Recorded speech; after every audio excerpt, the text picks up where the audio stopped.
Olá pessoal, tudo bem com vocês? Bom, então aqui nós vamos iniciar mais uma aula que vai estar intitulada como As 4 fases da epidemia, focando aí na questão do coronavírus.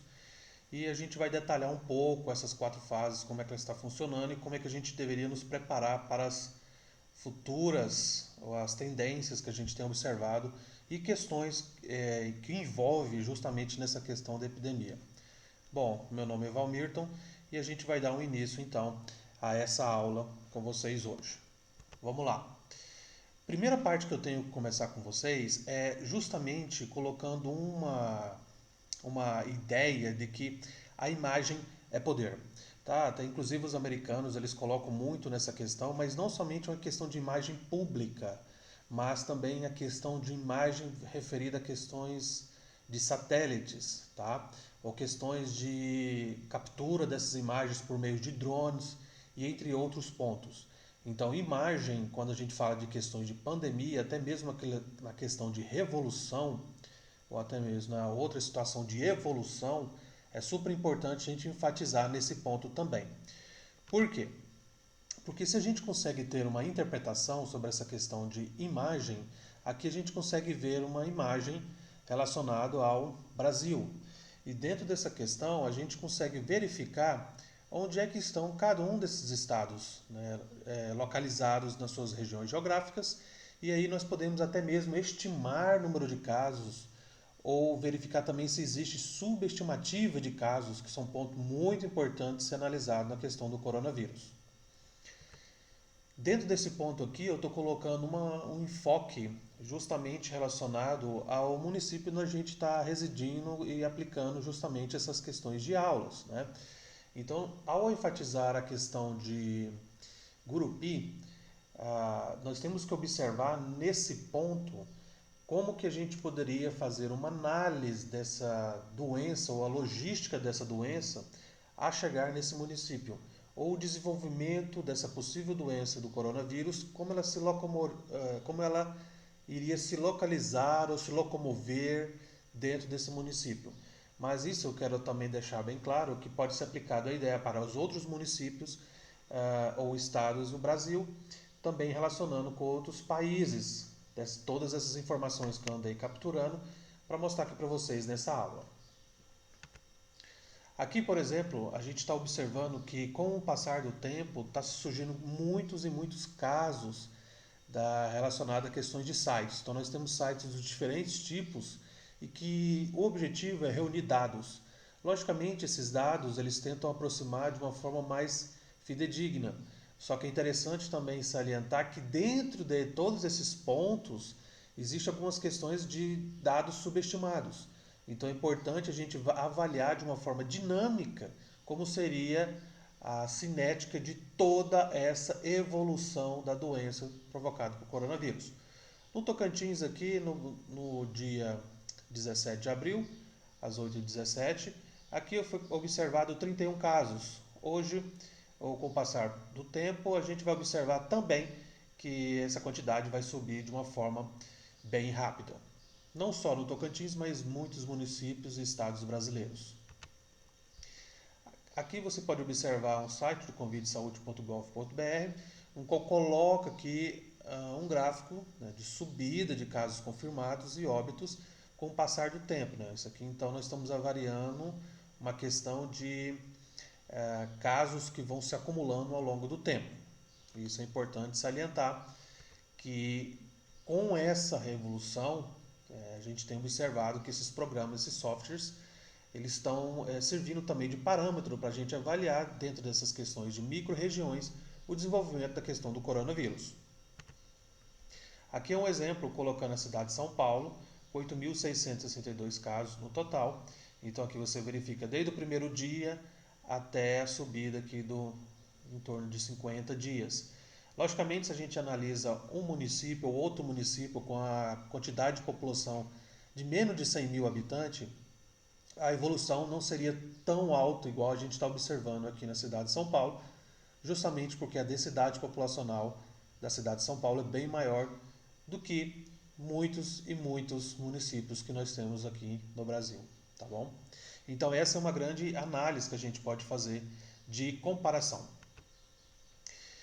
Sobre a questão de informações de imagem que a gente está falando, é super importante a gente fazer uma análise do sistema de informação geográfica e isso sim vai ajudar e muito a avaliar a logística até mesmo dessa doença ou até mesmo questões econômicas que isso pode estar envolvido em determinadas regiões, determinados municípios e estados.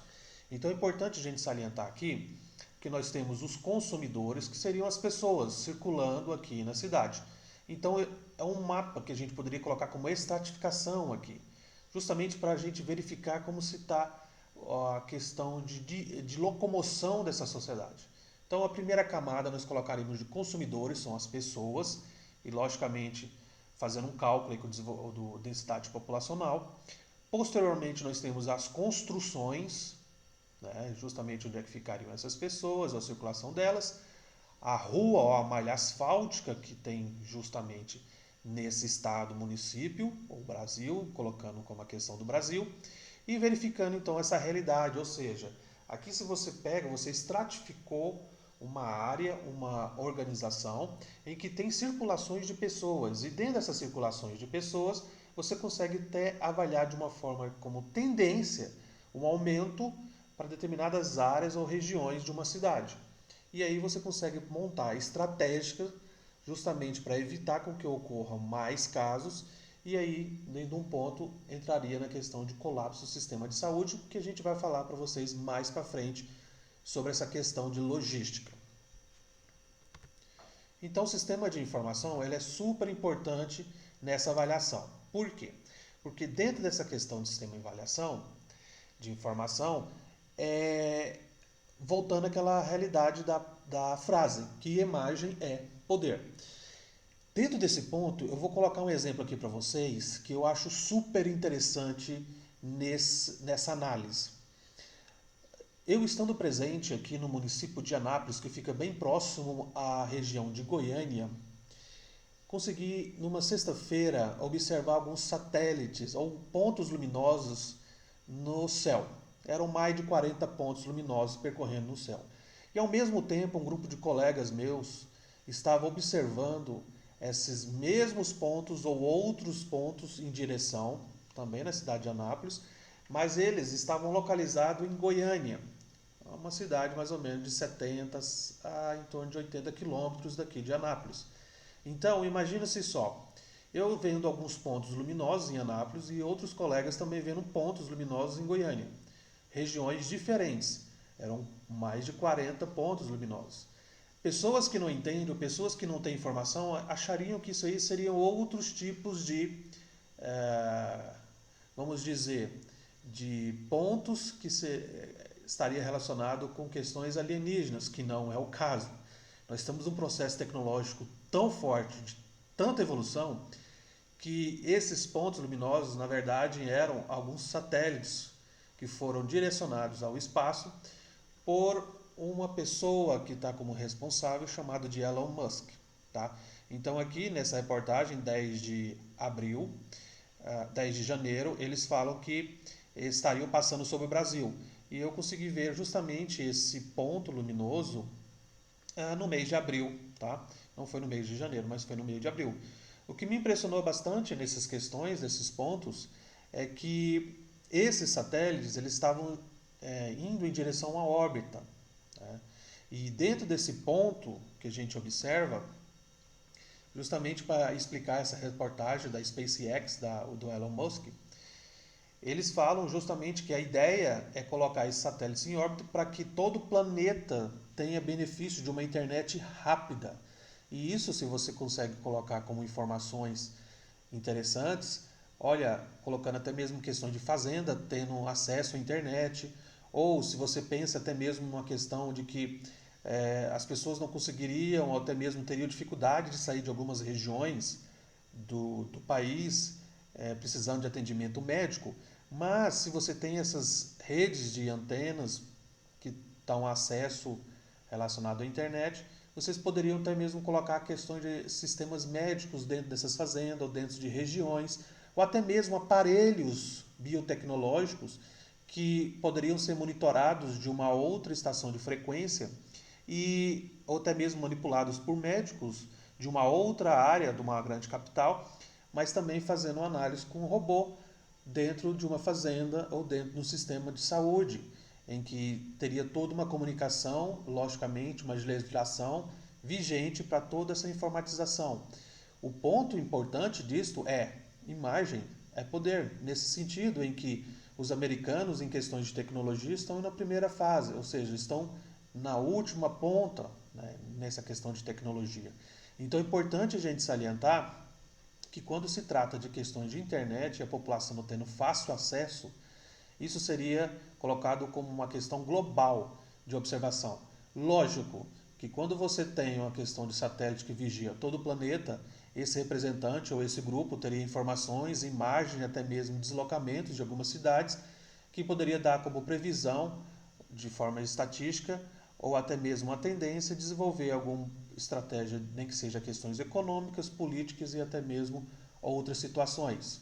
Tá? Então é importante discutir isso também. Quando se fala em questão de epidemia, não é simplesmente o fato de você estar relacionado com o vírus, mas sim a dinâmica ou a cinética desse vírus em relação à sociedade. Como ele se desenvolve, como que ele vai percorrendo as determinadas populações.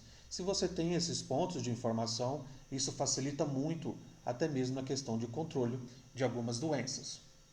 Então está aí uma questão que a gente fala sobre sistema de informações geométricas, geográficas, ou melhor dizendo, georreferenciamento, que cada vez mais, com o passar do tempo, vão ser muito e muito utilizadas. Aqui é um exemplo que eu coloco para vocês relacionado aqui na cidade de Gurupi, uma cidade que tem aproximadamente 86 mil pessoas. Temos aqui uma rodovia, né, transbrasiliana, e você consegue verificar alguns pontos dela que tem uma velocidade um pouco maior ou não, até mesmo reduzida. Né? Por exemplo, aqui, se você verifica um ponto em vermelho, aqui você vai falar, nossa, mas será que aqui tem um buraco que reduz a velocidade dos carros e por isso que aqui está um pouco lento? Ou você pode olhar de uma outra forma, será que aqui não existe um posto de fiscalização da Polícia Rodoviária Federal que favorece com que as pessoas reduzam a velocidade dos seus automóveis e por isso que aqui está um pouco mais vermelho? Isso colocando em tempo real. Então até mesmo a questão do Google Maps, você consegue fazer essa análise, consegue fazer tracejar uma rodovia e verificar o movimento dessa rodovia e ponto também de disseminação ou até mesmo de circulação dessas pessoas em relação à questão de vírus. Né? Pontos estratégicos que podem ser colocados verificando se você tem aqui a questão malha asfáltica, né? Então onde que as pessoas poderiam se locomover nessa questão de malha asfáltica, ou até mesmo nesse ponto em que elas não poderiam se desenvolver aqui nessa questão. Tá? Ou de uma forma mais lenta. Dentro dessa questão, eu coloco aqui para vocês também questões geográficas, esses sites que estão surgindo, até mesmo a origem desse vírus, coronavírus, e onde ele foi percorrendo ao longo do mundo. Então isso já está sendo possível ser feito. Lógico que algumas localidades estão sendo colocadas com pontos mais específicos. Né? Então aqui, ó, como o coronavírus se espalhou pelo mundo a partir de Wuhan, cidade chinesa que registrou os primeiros casos da doença em dezembro de 2019. Então, nesse site aqui, eles conseguem verificar pontos importantes de deslocamento das pessoas que veio chegar até o Brasil. E aí a gente consegue avaliar alguns pontos interessantes. Tá? Dentro dessa questão, eles colocam também que para chegar a essa e outras conclusões, foram analisadas mutações do vírus nos primeiros 160 sequenciamentos genéticos desses invasores encontrados em pacientes humanos. É importante deixar claro que as mutações são comuns e raramente significa que o vírus ficará mais letal, contagioso ou com sintomas mais graves, por exemplo. Nesse sentido, eles falam que o vírus sofreu até 3 mutações para chegar aqui no Brasil. E sabemos que essa mutação que chegou aqui no Brasil, pelos primeiros casos, veio em um paciente relacionado à Europa. Mas é interessante também falar, nesse sentido, já que a gente está fazendo uma relação com o estado do Tocantins, que o primeiro caso que surgiu nos Estados Unidos, né, em relação à primeira morte que ocorreu no Tocantins, isso tudo se deu um período de 4 meses em torno, um pouquinho mais de 4 meses.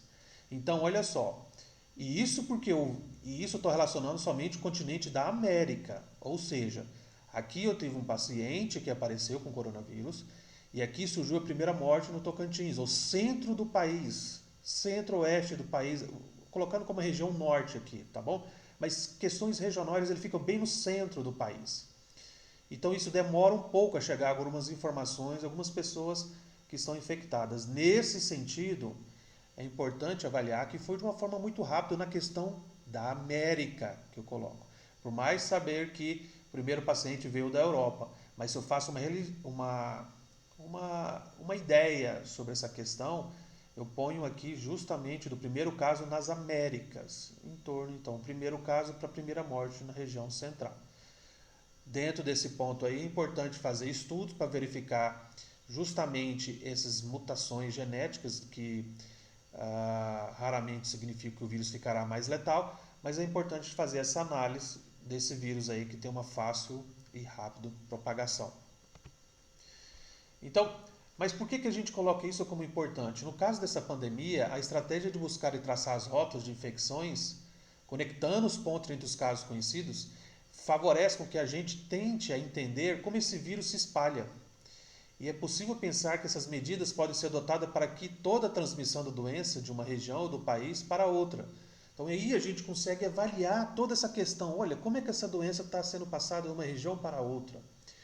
E esses dados também vão apontar ritmo e tamanho da variação genética desse vírus.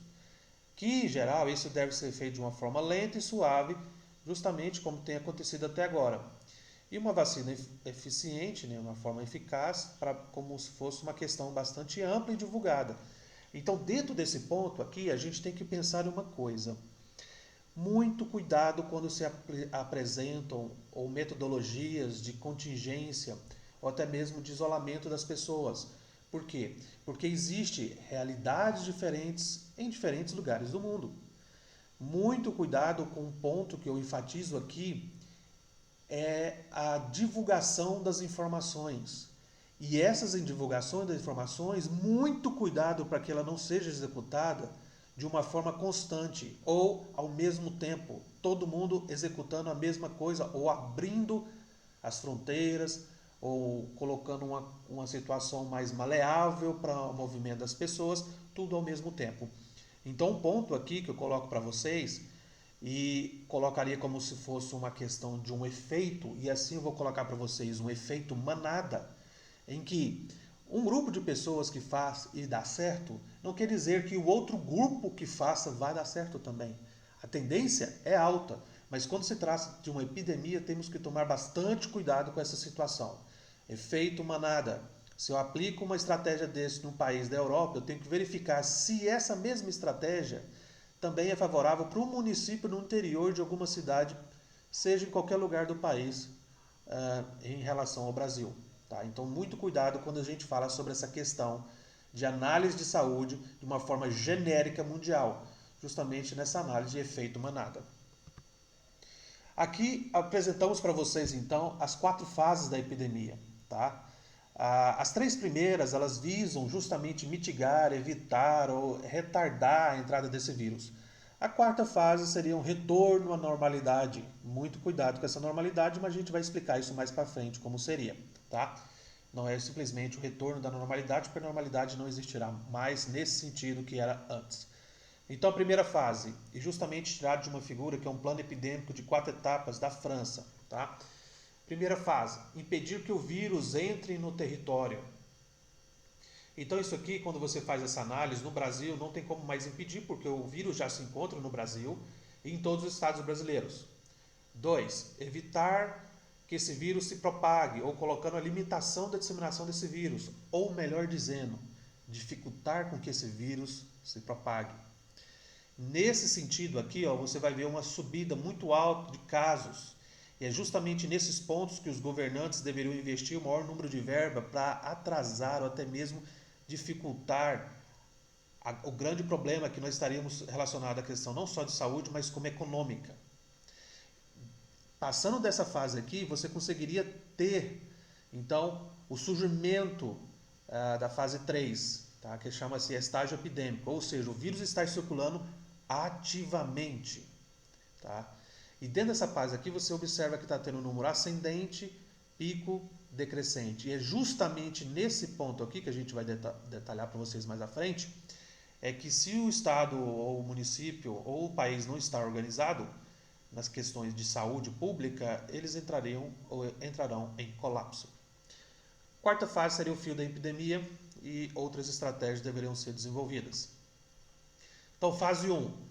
As medidas implementadas visam remover as pessoas infectadas ou que retornam de uma área de risco. Isso foi feito também, tá?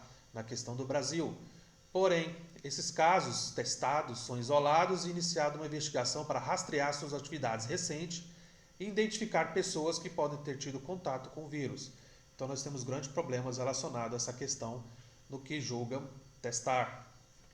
Então, a primeira fase o Brasil já passou e todos os estados brasileiros também. Alguns municípios eu não sei te informar no momento, tá? Mas vamos colocar que você tenha pelo menos um caso no seu município e caso não tenha, pela subestimação, pelo menos 10 casos ou multiplique por 10 casos o número que vocês tiverem. Etapa 2, a dificuldade, tá? A evitar com que esse vírus se propague. E esse é um ponto super importante para fazer uma análise, porque nessas áreas as escolas serão fechadas, as viagens são limitadas e o teletrabalho é amplamente implementado. Então, eventos públicos, manifestações são canceladas. O objetivo dessa fase é dar às instalações de saúde tempo para se prepararem para a epidemia e uma possível transição para a fase 3. Então, eu não estou querendo te dizer que em todos os locais vai ocorrer isso, o pico 3. Porém, aonde essa doença passou, ocorreu de uma forma bem grave. Né? E isso é noticiado por diferentes tipos de mídias que a gente observa de forma mundial. Então, a gente tem que se preparar justamente para essa fase 3. Né? Então, é justamente em dar o suporte ou assistência na questão de saúde para verificar se essa tendência aqui que vai ocorrer na sua cidade, país, estado ou município estão relacionadas. A fase 3, ou estágio epidêmico, o vírus vai estar circulando de forma ativa. Então, nós teremos a impressão de que o país vai parar, que as crianças não vão voltar mais para escolas e que não vamos mais trabalhar. Então, algumas pessoas tiveram essa impressão também. Então, não é isso que vai acontecer. A fase 3 é definida pela circulação ativa desse vírus, por isso colocando aqui como um pico epidêmico. Estamos oficialmente falando justamente da epidemia. A estratégia de saúde é diferente e varia de uma lógica de detecção e atenção individual e coletiva. Então aqui são testar, isolar os doentes e fazer análise e tratamento desses doentes. É o foco. Lógico, nós sabemos que a questão de testes estamos tendo dificuldades quando se está relacionado à epidemia, que nem todos os países ou cidades terão esses kits ou testes para todo mundo, porque é uma forma inviável, até não existe essa questão de lógica, mas que a grande maioria das pessoas que tenham sintomas deveriam ter testes, justamente para fazer um isolamento. Não se trata mais de interromper a epidemia, mas sim de mitigar os seus efeitos. Então, quando você observa que está tendo alguns decretos que estão abrindo mais a questão do deslocamento social, do desenvolvimento dessas economias locais, o objetivo é verificar se esse sistema ele consegue tratar bem seus pacientes, tá? Se ele tem uma logística de tratamento e ampara essas pessoas na questão de saúde. Caso isso tenha algum suporte, então perfeito, a gente sabe que o vírus está circulando ali na população. O vírus sim vai provocar uma mortalidade em pessoas, mas também a gente tem que observar que não é só simplesmente pessoas que estão relacionadas com essa questão de vírus morrerão também naquela mesma região local. Outras doenças também podem provocar mortalidade, até mesmo maior do que o próprio coronavírus relacionado. Então essa fase 3 é justamente para mitigar ou evitar, minimizar os impactos, mesmo já sabendo que nós temos uma tendência de aumentar essa questão de número de pacientes. Muito cuidado quando a gente faz nessa análise para verificar o sistema de saúde, tanto rede pública ou privada, se eles darão conta de atender essa população que precisa dessa assistência. Esse é um ponto principal e crucial. Logicamente, pelo número de pessoas que ficarão doentes de uma forma bem rápida, temos que tomar bastante atenção e sentir esse feeling. Olha, vamos analisar o grupo de saúde, vamos analisar os hospitais. Por favor, mantenham informada a sociedade quanto a isso, porque não envolve simplesmente um contexto da área da saúde local, mas sim uma sociedade como um todo.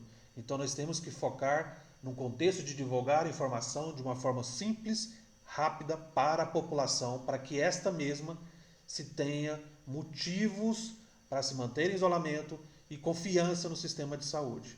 Caso contrário, o sistema e toda a organização poderá estar falido. Dentro dessa questão da fase 3 e está circulando ativamente, é importante a gente observar que existem planos de pandemias que foram observadas anteriormente, um exemplo, o caso H1N1, em 2009, que a gente vai colocar aqui algumas informações muito importantes para vocês. Tá? E é justamente através dessas informações que a gente consegue verificar perspectivas de como vai ocorrer isso na sua cidade.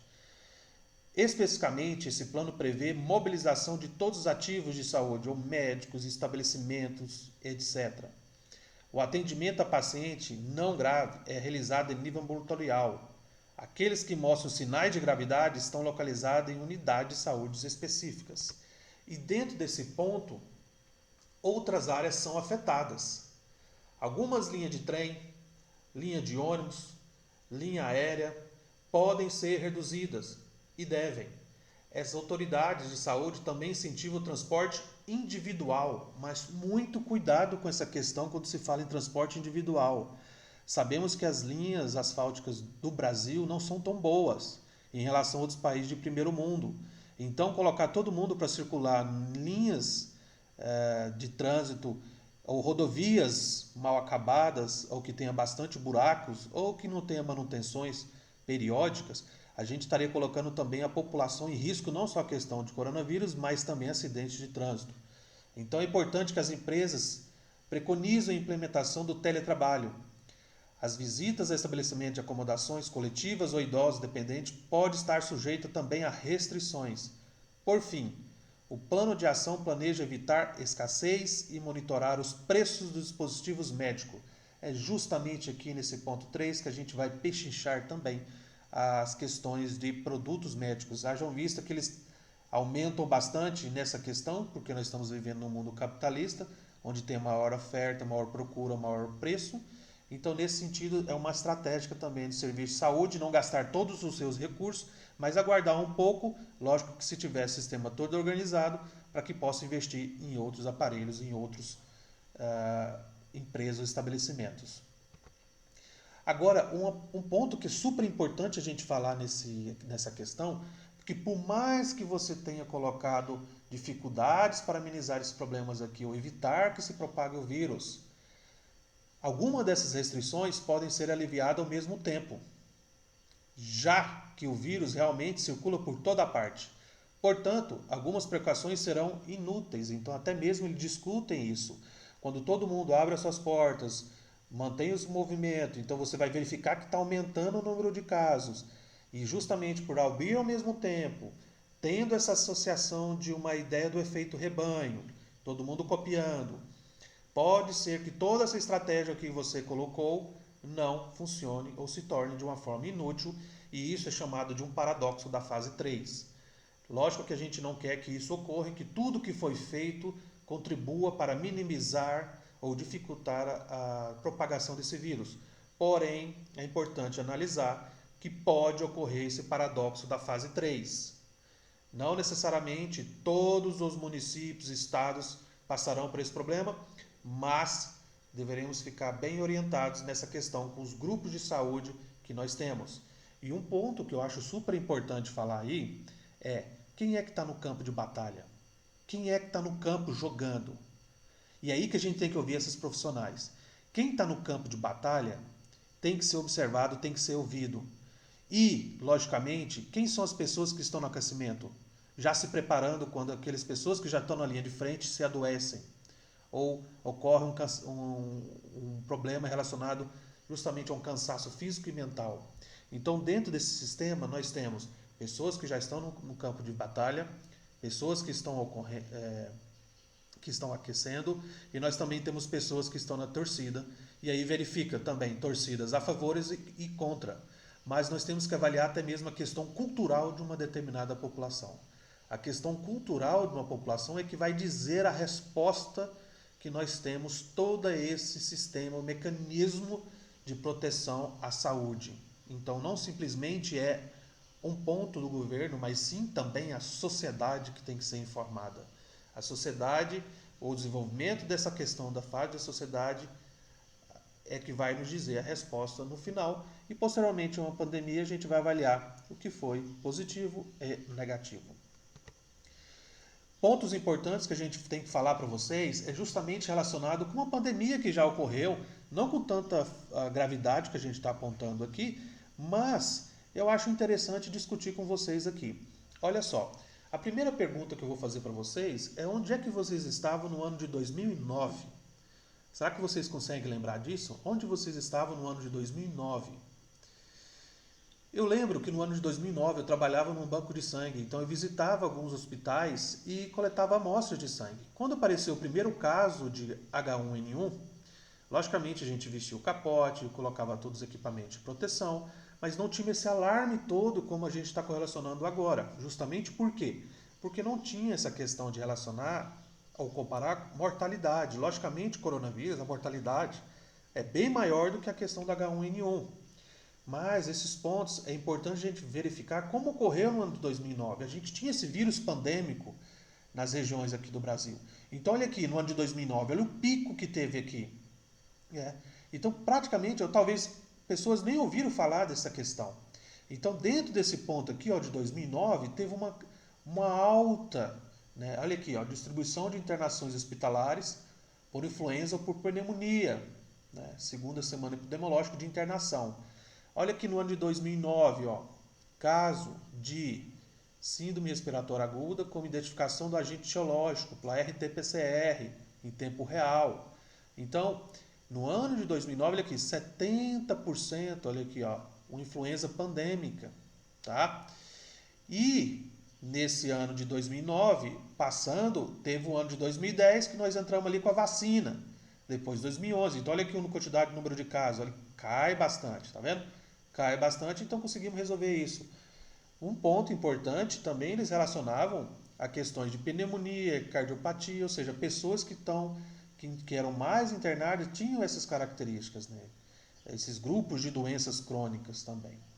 Então é importante a gente fazer esse estudo, fazer essa análise em que verifica em que aqui nós não tínhamos a vacina e aqui nós tínhamos a vacina. Ela reduz drasticamente o número de internações.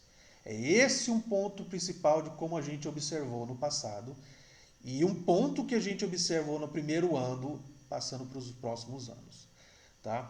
E aí você fala assim, moça, mas como é que eu vou tentar resolver isso de uma outra forma? Ou verificar isso na questão do meu estado, município? Tranquilo, verifica como foi a ocorrência desses casos no seu município no ano de 2009, 10 e 11. Verifica aí se teve um aumento esporádico ou não. Justamente essa fase de contenção é para retardar ou para que dá o sistema de saúde para se organizar e aí também investigar. É a mesma situação que a gente está passando agora de uma forma bem mais grave porque isso se tornou uma pandemia. Olha que interessante essa distribuição de óbitos de síndrome respiratória aguda confirmados pela influenza no ano de 2009. Olha, aqui nós temos Centro-Oeste, 167, tá? Você vai vendo que depois, olha, vai diminuindo a quantidade, justamente pelo uso da vacina. Olha aqui na região Sul, ó, vai diminuindo. Todos os aspectos vai diminuindo bastante. Então não acha que no seu estado não tenha a questão dessa doença do coronavírus ou que a quantidade está menor do que qualquer outras regiões. O ponto de observação é se a gente observa que esses casos acontecem e é já por questões de dinâmica de doença mesmo e densidade populacional, eles têm justamente relacionado à questão da litorânea. Primeiro começa pela região litorânea e depois vai se interiorizando. Então não é achando que na questão do interior, no centro do país, temos muito menos casos. A questão é que vai chegar esses casos, só que de uma forma mais com dificuldade, justamente porque está tendo todos esses processos de intervenção a nível estadual, municipal e o país. Então é importante a gente falar dentro desse ponto aqui. Aqui eu coloco algumas informações dessa tabela 4, mas o que eu quero chegar para vocês é justamente essa aqui, ó. Síndrome respiratória aguda H1N1, né, de 2009, 10 e 11, vocês vão verificar que estão diminuindo. E aí é muito fácil fazer uma análise nesse sentido, pensando no passado e correlacionando com o que está acontecendo agora. São Paulo era um point, ou seria uma nova Wuhan, fazendo uma análise assim? Sim. É densidade populacional. Rio de Janeiro também? Sim. Minas Gerais também? Sim. Olha aqui, Rio Grande do Sul. Olha aqui o Paraná. Sim. Olha o estado de Goiás. Olha Brasília. Tá? Então você consegue observar o que já passou e tentar fazer uma análise até mesmo de estimativa e verificar com o seu sistema de saúde. Se a gente consegue organizar essas informações e nos preparar, isso é super importante. Então achar que talvez aquela questão do número de casos no seu estado não é tão suficiente assim, muito cuidado. Tá? Aqui a gente está observando, olha aqui, ó, Amazonas, né? Pará. Então, nesses pontos que a gente está observando que é maior, justamente porque também está relacionado a um vírus, né? Não com tão capacidade de disseminação do jeito que a gente está observando com o corona, mas dá para saber, olha, aqui está um caminho, aqui está uma estrada. Justamente porque densidade populacional e desenvolvimento daquela região. Até mesmo questões econômicas associadas. Tá? Então é importante que a gente tenha essas informações da fase 1, 2 e 3 para a gente fazer essas análises. Fase 4, fim da epidemia. A fase 4 sinaliza um retorno à normalidade, a situação antes da epidemia. No entanto, as autoridades tentarão, ou deveriam, durante esse processo, se preparar para uma nova onda possível. Dentro dessa questão de normalidade, coloque em aspas o que seria normalidade. Tá? Dentro desse ponto é importante a gente fazer essa análise, que realmente é uma normalidade após uma pandemia. E aí a gente verificar se, dentro desses pontos, quais serão os critérios para que a gente não ocorra, ou até mesmo o desenvolvimento de um aumento de número de casos em uma determinada região. Então, dentro desse ponto aqui, eu coloco um resumo para vocês, número de pacientes, o tempo. Primeiro, você faça análise na sua cidade, município, estado, ou até mesmo essa logística, colocando esse gráfico aqui e tenta responder para mim. Retrasar a entrada do vírus. Todos os municípios, todos os estados, melhor dizendo, e o país, a gente já sabe que o vírus está aqui dentro. Há de pessoas achar que no seu município não tem casos, tá? Que assim seja. Pense na subnotificação. Se você não tem, existe uma subnotificação muito alta no Brasil. Então, muito cuidado com isso aqui. Segunda fase, dificultar a propagação do vírus. Então, muitos lugares, até mesmo cidades do Brasil, aqui nós estamos saindo da fase 2, ou até mesmo alguns estados já estão entrando na fase 3, e aí o que a gente não quer ver é o colapso do sistema de saúde. Não é só o colapso do sistema de saúde, gente. É o colapso do sistema funerário, é colapso da economia, é tudo interligado, não é simplesmente uma coisa única. Tá? Por quê? Porque uma coisa a gente já teria de pessoas falecendo por outras doenças. Agora nós teríamos pessoas falecendo também com coronavírus, ou seja, a quantidade de pessoas que estariam entrando em questão de falecimento seria muito maior. Então aí entraria toda essa questão de colapso.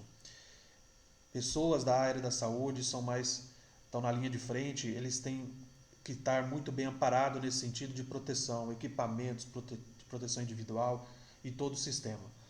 Esse ponto da fase 3 é um dos mais difíceis de você fazer essa análise, justamente pelo esse aumento em ordem de progressão geométrica. Ele aumenta de uma forma bem rápida e nenhum sistema de saúde no mundo que a gente conseguiu observar tem questões de preparativos para isso.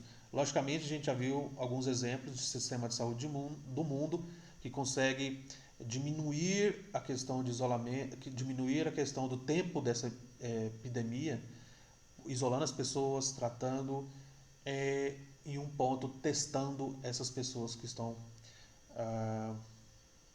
doentes. Aqui seria a quarta fase, atividade ou retornar à atividade normal, entre aspas. Bom, fim, segura que vem mais no futuro.